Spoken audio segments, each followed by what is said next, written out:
Praise lord, హల్లెలూయా. ఒక సంవత్సరం ప్రణాళికతో అనుదిన బైబిల్ పఠనం. ఈరోజు మే 11, 2025, 131వ రోజు.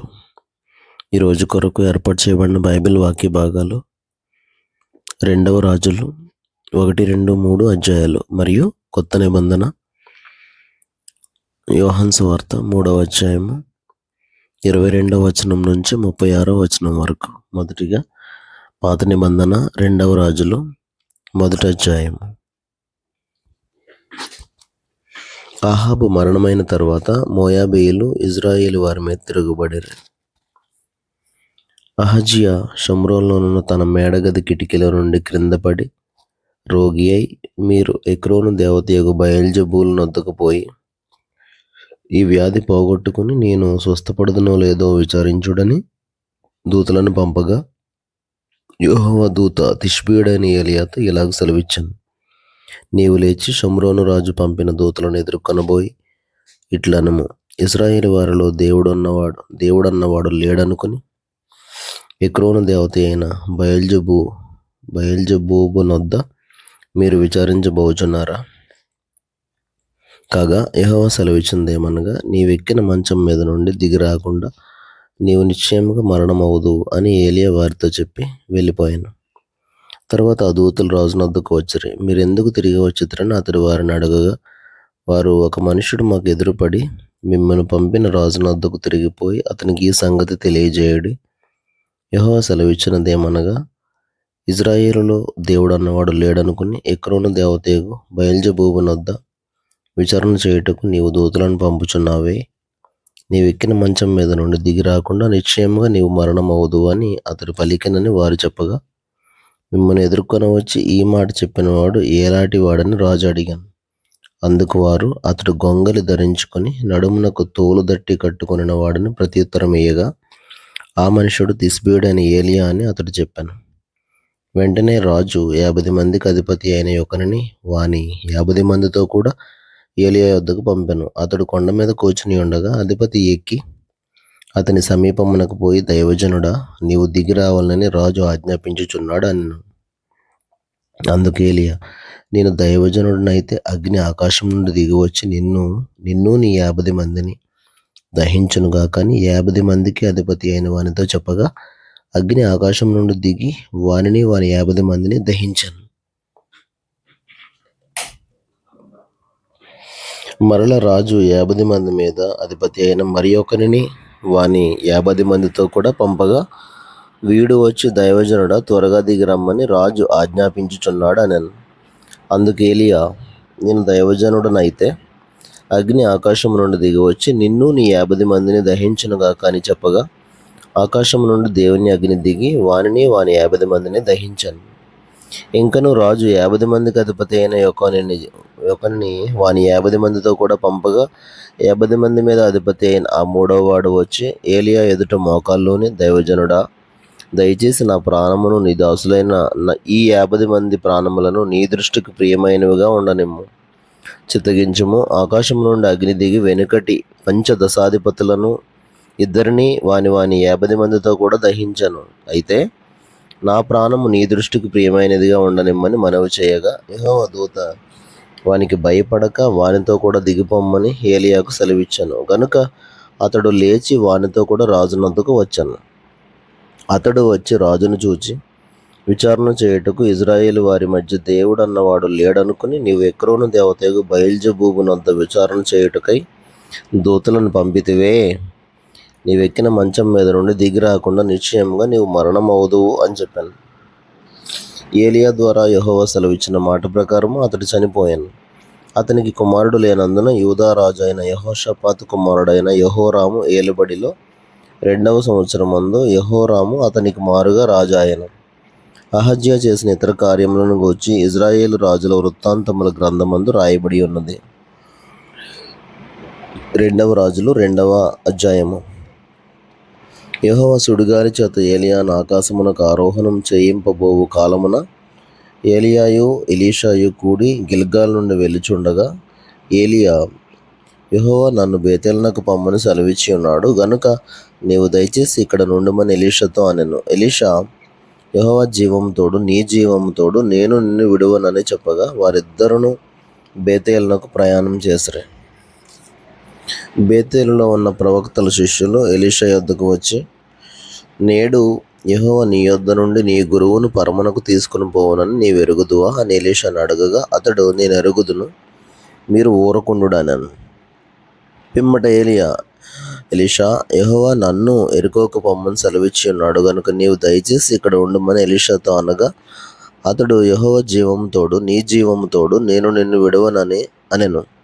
గనుక వారిద్దరూ యెరికోకు ప్రయాణం చేసిరి. యెరికోలో ఉన్న ప్రవక్తల శిష్యులు ఎలీషా యొద్దకు వచ్చి, నేడు యెహోవా నీ యొద్ద నుండి నీ గురువును పరమునకు తీసుకుని పోవునని నీవు ఎరుగుదువా అని ఎలీషాను అడగగా అతడు, నేను ఎరుగుదును, మీరు ఊరకుండుడనెను. అంతటా ఏలీయా, యెహోవా నన్ను యొర్దానుకు పొమ్మని సెలవిచ్చి ఉన్నాడు గనుక నీవు దయచేసి ఇక్కడ ఉండుమని ఎలీషాతో అనగా అతడు, యెహోవా జీవము తోడు, నీ జీవము తోడు, నేను నిన్ను విడువనని చెప్పాను. గనుక వారిద్దరును ప్రయాణమై సాగి వెళ్ళిరి. ప్రవక్తల శిష్యుల్లో 50 మంది దూరమున నిలిచి చూచుచుండగా వారిద్దరూ యొర్దాను నది దగ్గర నిలిచిరి. అంతటా ఏలీయా తన దుప్పటి తీసుకుని మడత పెట్టి నీటి మీద కొట్టగా అది యువతలకును అవతలకును విడిపోయాను. గనుక వారిద్దరూ పొడి నేల మీద దాటిపోయిరి. వారు దాటిపోయిన తర్వాత ఏలీయా ఎలీషాను చూచి, నేను నీ యొద్ద నుండి తీయబడక మునుపు నీ కొరకు నేనేమి చేయకూరదువో దాన్ని అడుగమని చెప్పగా ఎలీషా, నీకు కలిగిన ఆత్మలో 2 పాలు నా మీదకి వచ్చినట్లు దయచేయమనెను. అందుకతడు, నీవు అడిగినది కష్టతరముగా ఉన్నది. అయితే నీ యొద్ద నుండి తీయబడినప్పుడు నేను నీకు కనబడిన ఎడల ఆ ప్రకారం నీకు లభించును, కనబడని ఎడల అది కాకపోవును అని చెప్పాను. వారు ఇంకా వెలుచు మాట్లాడుచుండగా ఇదిగో అగ్ని రథమును అగ్ని గుర్రములను కనబడి వీరిద్దరిని వేరు చేశాను. అప్పుడు ఏలీయా సుడిగాలి చేత ఆకాశమునకు ఆరోహణమాయెను. ఎలీషా అది చూచి, నా తండ్రి ఇజ్రాయేలు వారికి రథమును రౌతులను నీవే అని కేకలు వేశాను. అంతలో ఏలీయా అతనికి మరలా కనబడకపోయాను. అప్పుడు ఎలీషా తన వస్త్రమును పట్టుకుని 2 తునకలుగా చేశాను. మరియు ఏలీయా దుప్పటి క్రింద పడగా అతడు దాన్ని తీసుకుని యొర్దాను ఒడ్డునకు వచ్చి నిలిచి ఒంటి మీద నుండి క్రింద పడిన ఆ దుప్పటిని పట్టుకుని నీటి మీద కొట్టి, ఏలీయా యొక్క దేవుడైన యెహోవా ఎక్కడ ఉన్నాడనను. అతడు ఆ దుప్పటితో నీటిని కొట్టగా అది ఇటు అటు విడిపోయినందున ఎలీషా అవతలి ఒడ్డునకు నడిచిపోయాను. యెరికో దగ్గర నుండి కనిపెట్టుచుండిన ప్రవక్తల శిష్యులు అతన్ని చూచి, ఏలీయా ఆత్మ ఎలీషా మీద నిలిచి ఉన్నదని చెప్పుకొని అతనిని ఎదుర్కొనబోయి అతనికి సాష్టాంగ నమస్కారం చేసి అతనితో ఇట్లనిరి, ఇదిగో నీ దాసులమైన మా యొద్ద 50 మంది బలము గల వారున్నారు.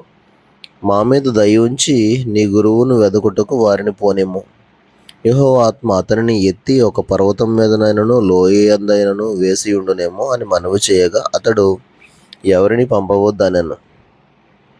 అతడు ఒప్పవలసినంత బలవంతం చేసి వారు అతని బతిమాలగా అతడు పంపుడని సెలవిచ్చాను. గనుక వారు 50 మందిని పంపిరి. వీరు వెళ్ళి 3 దినములు అతన్ని వెతికినను అతడు వారికి కనబడకపోయాను. వారు యెరికో పట్టణమందు ఆగి ఉన్న ఎలీషా యొద్దకు తిరిగి రాగా అతడు వెళ్ళవద్దని నేను మీతో చెప్పలేదా అని వారితో అన్నాను.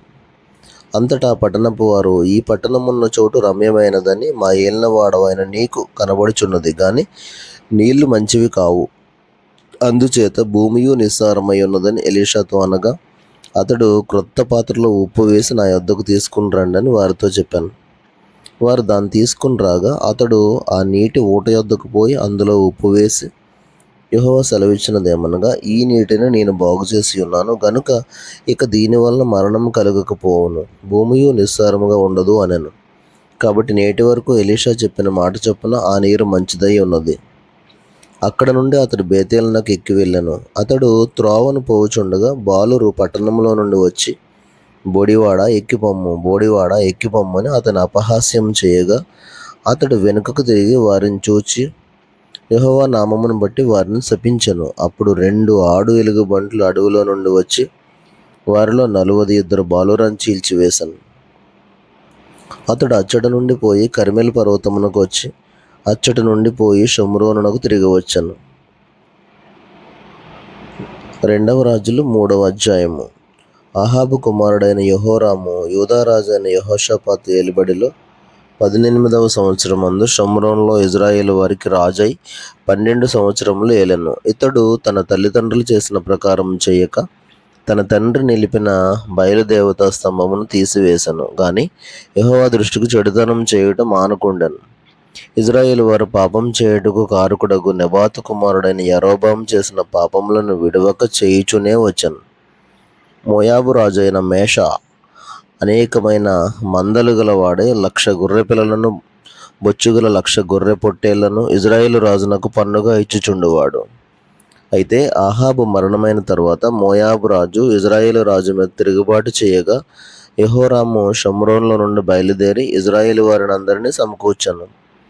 యూదా రాజైన యెహోషాపాతునకు వర్తమానం పంపి, మోయాబు రాజు నా మీద తిరుగుబాటు చేసి ఉన్నాడు, నీవు వచ్చి నాతో కూడా మోయాబీయులతో యుద్ధం చేసెదవా అని అడగగా అతడు, నేను నీవాడనై ఉన్నాను, నా జనులు నీ జనులే, నా గుర్రములు నీ గుర్రములే, నేను బయలుదేరి వచ్చేదనని ప్రత్యుత్తరం ఇచ్చాను. మనం ఏ మార్గం పోవుదుమని యెహోషాపాతు అడగగా అతడు, ఎదోము అరణ్య మార్గమున పోవుదుమని చెప్పాను. ఇశ్రాయేలు రాజును యూదా రాజును ఎదోము రాజును బయలుదేరి 7 దినముల చుట్టూ తిరిగిన తరువాత వారితో కూడా నున్న దండు వారికిని పశువులకును నీళ్లు లేకపోయాను. ఇశ్రాయేలు రాజు కటకట 3 రాజులమైన మనలను మోయాబీయుల చేతికి అప్పగింపవలనని యెహోవా మనలను పిలిచిననగా యెహోషాపాతు, అతని ద్వారా మనం యెహోవా యొద్ద విచారణ చేయుటకు యెహోవా ప్రవక్తలలో ఒకడైనను ఇచ్చటలేడా అని అడిగాను. అంతటి ఇశ్రాయేలు రాజు సేవకులలో ఒకడు, ఏలియా చేతుల మీద నీళ్లు పోయిచూ వచ్చిన షాపాతు కుమారుడైన ఎలీషా ఇక్కడ ఉన్నాడని చెప్పగా యెహోషాపాతు, యెహోవా ఆజ్ఞ ఇతని ద్వారా మనకు దొరుకుననెను. ఇశ్రాయేలు రాజును యెహోషాపాతును ఎదోము రాజును అతని యొద్దకు పోగా ఎలీషా ఇశ్రాయేలు రాజును చూచి, నాతో నీకు నిమిత్తమేమి? నీ తల్లిదండ్రులు ఉంచుకొనిన ప్రవక్తల యొద్దకు పొమ్మని చెప్పాను. అలాగనవద్దు, మోయాబీయుల చేతికి అప్పగింపవాలని యెహోవా రాజులమైన మా 3 పిలిచెనని ఇశ్రాయేలు రాజు అతనితో అనినప్పుడు ఎలీషా ఇట్లనెను, ఎవని సన్నిధిని నేను నిలబడి ఉన్నానో ఇశ్రాయేలు దేవుడైన ఆ యెహోవా జీవము తోడు, యూదా రాజైన యెహోషాపాతును నేను గౌరవం చేయని ఎడల నిన్ను చూచుటకైనను లక్ష్య పెట్టుటకైనను ఒప్పకపోదును. నా యొద్దకు వీణె వాయించగల ఒకరిని తీసుకుని రమ్ము. వాద్యుడొకడు వచ్చి వాయించుచుండగా యెహోవా హస్తం అతని మీదకి వచ్చాను గనుక అతడు ఈ మాట ప్రకటన చేశాను. యెహోవా సెలవిచ్చినదేమనగా, ఈ లోయలో చాలా గోతులను త్రవ్వించుడి. యెహోవా సెలవిచ్చినదేమనగా, గాలియే గాని వర్షమే గాని రాకపోయినను మీరును మీ మందలను మీ పశువులను త్రాగుటకు ఈ లోయ నీళ్లతో నిండును. ఇది యెహోవా దృష్టికి అల్పమే. ఆయన మోయాబీయులను మీ చేతికి అప్పగించును. మీరు ప్రాకారములు గల ప్రతి పట్టణమును రమ్యమైన ప్రతి పట్టణమును కొల్లబెట్టి మంచి చెట్ల నెల్ల నరికి నీళ్ల బావులన్నిటినీ పూడ్చి సమస్తమైన మంచి భూములను రాళ్లతో నెరిపివేయుదురు అనెను.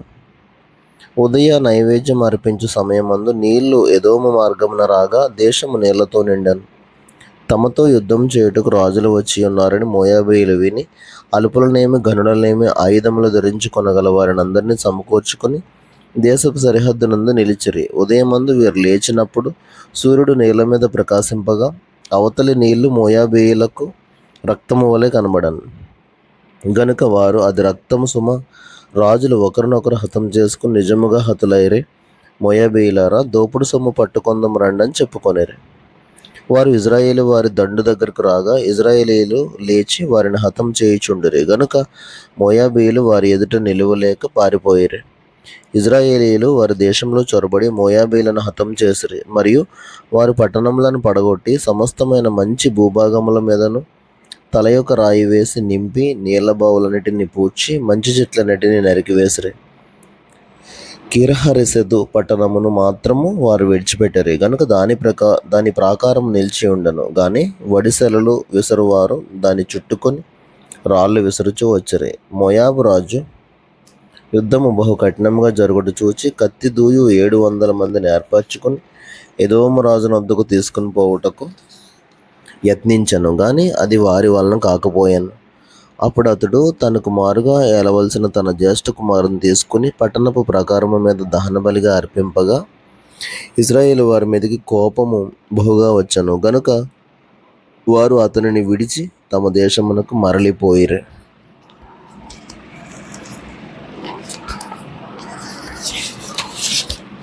క్రొత్త నిబంధన యోహాను సువార్త 3వ అధ్యాయము 22 నుండి 36 వరకు. అటు తరువాత యేసు తన శిష్యులతో కూడా యూదయ దేశమునకు వచ్చి అక్కడ వారితో కాలం గడుపుచు బాప్తిస్మం ఇచ్చుచూ ఉండెను. సలీము దగ్గర ఉన్న ఐనోనను స్థలమున నీళ్లు విస్తారముగా ఉండెను గనుక యోహాను కూడా అక్కడ బాప్తిస్మం ఇచ్చుచూ ఉండెను. జనులు వచ్చి బాప్తిస్మం పొందిరి. యోహాను ఇంకనూ చెరసాలలో వేయబడి ఉండలేదు.